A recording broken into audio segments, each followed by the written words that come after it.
नमस्कार. माझं नाव पल्लवी. माझ्या चॅनलमध्ये तुम्हा सर्वांचे मनापासून स्वागत आहे. सध्या आमच्याकडे कडकडीत उन्हाळा सुरू आहे.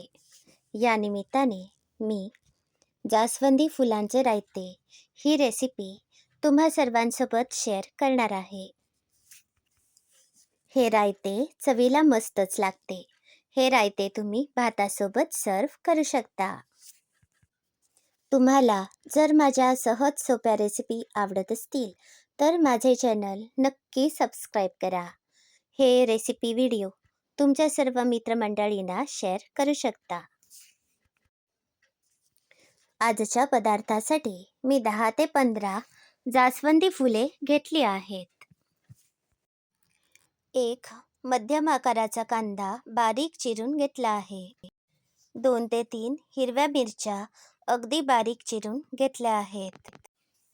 अर्धी वाटी चिरलेली कोथिंबीर आणि अर्धी वाटी पुदिन्याची पाने चिरून घेतली आहेत. 1 वाटीभर ताजे दही घेतले आहे. 10 ते 15 जास्वंदी फुले घेतली आहेत. सगळ्यात आधी आपण या फुलांचे देठ आणि तुरे बाजूला करूया. हे बघा, या पद्धतीने मी सगळी फुले देठ काढून घेतली आहेत. आता ही फुले अगदी बारीक चिरूया. ही फुले मी कात्रीच्या सहाय्याने कापत आहे.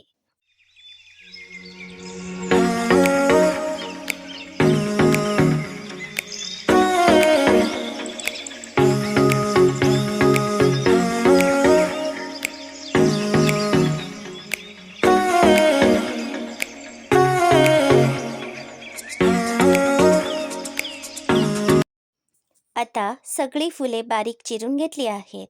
यामध्ये 1 वाटीभर ताजे दही आणि शिल्लक राहिलेले सगळे साहित्य घालूया. मी फोडणी आधीच तयार करून घेतली आहे. फोडणीचे साहित्य आहे थोडेसे तेल, 1 चमचा मोहरी, 1 चमचा जिरे, 1 सुकी मिरची आणि 1 लहान चमचा हळद, थोडीशी कडीलिंबाची पाने. तयार केलेली फोडणी या रायत्यावर घातली आहे. आता आपण चवीप्रमाणे थोडेसे बारीक मीठ घालूया आणि 1 ते 2 चमचे साखर घालूया. आता हे रायते चांगले सरमिसळ करूया. हे रायते पटकन तयार करता येते. हे रायते चवीला मस्तच लागते. हे रायते तुम्ही भातासोबत सर्व करा. तुम्हाला आजची रेसिपी कशी वाटली याचा अभिप्राय जरूर कळवा. आता जास्वंदी फुलांचे रायते तयार झाले आहे. आता यामध्ये एका डाळिंबाचे दाणे सुद्धा घालते.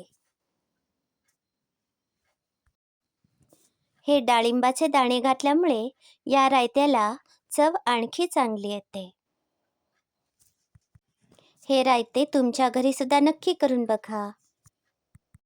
आजच्या पदार्थामध्ये जास्वंदी फुले 10 ते 15 घातली आहेत.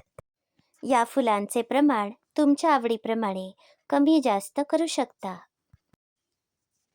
हा पदार्थ दिसायला सुद्धा खूपच सुरेख दिसत आहे आणि याची चव सुद्धा मस्तच झाली आहे. तुम्ही जेव्हा हा पदार्थ तयार कराल त्यावेळी मला नक्की कळवा. हा व्हिडिओ पूर्ण बघितल्याबद्दल धन्यवाद.